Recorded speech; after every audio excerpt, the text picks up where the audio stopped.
So our first child, we had 3 children go through. Our first child started in 2003, our second in 2005, and then our third in 2011.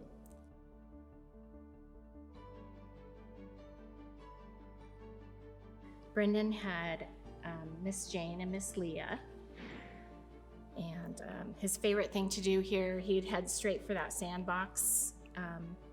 But he remembered a big fish tank, and he also said that they would get to go out to a back area and play soccer. So that was his favorite memories. The big fish tank was in the front office. And this is his little class picture too.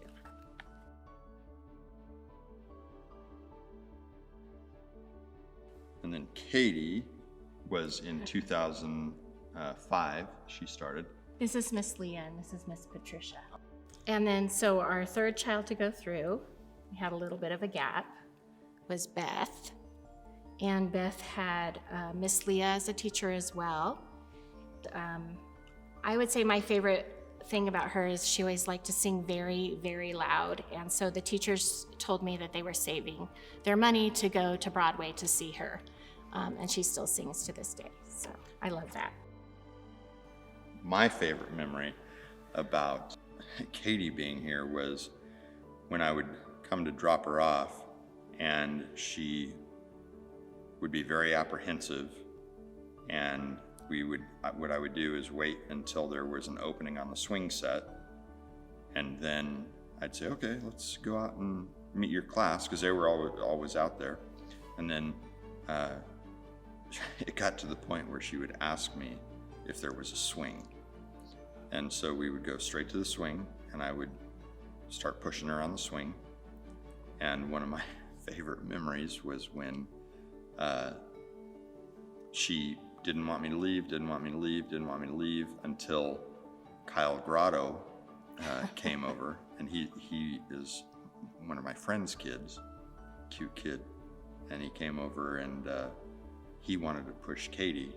And so Katie let me go then. Yeah, and then we have one more story about Beth.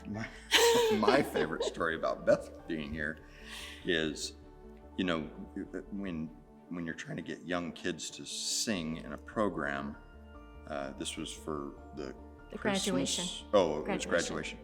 So they obviously had been telling her, and in fact, she even said that beforehand, that they were telling the kids, of course, you really have to sing out loud and really, be louder than you would think you need to be.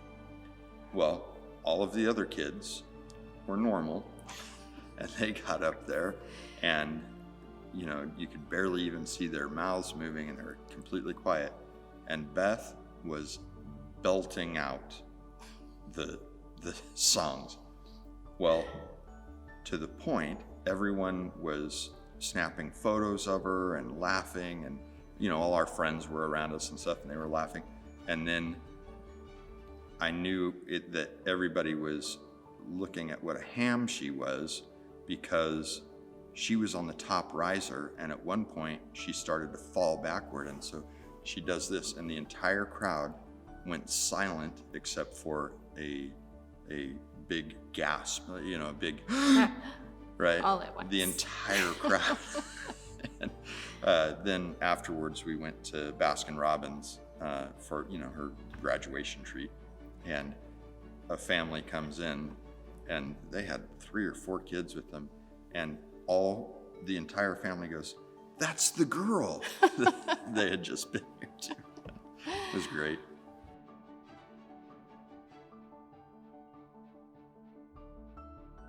Just having that foundation, that faith, and coming to a preschool where they were nurtured and they learned some structure and they learned how to wait and how to take turns. And I love that they, prayed before lunch and snack time and things like that. Just a good faith foundation, and foundation for kindergarten as well. Yeah, throughout school, we've always tried to put our kids in places where our values would be carried through to a certain degree from home, right? You don't want your values to just fall off the map as soon as they go through the gates at school. And here we knew very well that that was not going to happen, and it was very, very important to us. And Bright Beginnings has done a great job with all of our kids. Yeah, and Miss Kelly and Miss Yvette were always there, always answering questions, always being helpful, always being flexible. With 3 kids over those years, lots of things happen and lots of things come up, and so we just really appreciate Miss Yvette and Miss Kelly. It was great. It's really a great experience.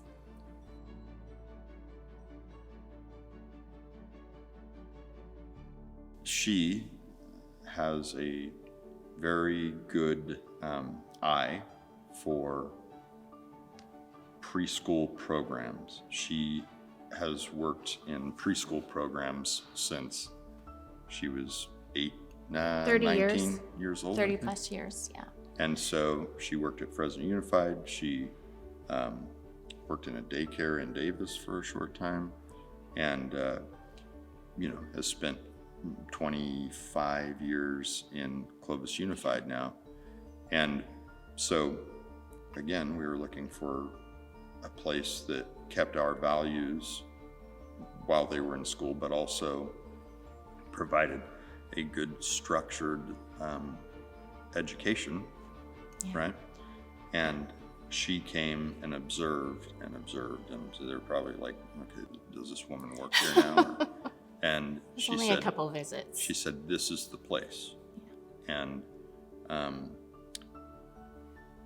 it just was structured from bottom to top the way we would want it done. I think we like the flexibility of it being a church and the big outdoor space. You're not going to find that huge sandbox and the swings. We don't have swings anymore in our schools. It's missing. But and the hours, and like I said, Miss Yvette and Miss Kelly over the years were always worked with us, and it was very nice. But we really love Miss Leah as well. All 3 of my children had her, so it was really nice continuity. Yeah, and that's nice too, because we kind of know what they expect and what they need from us too.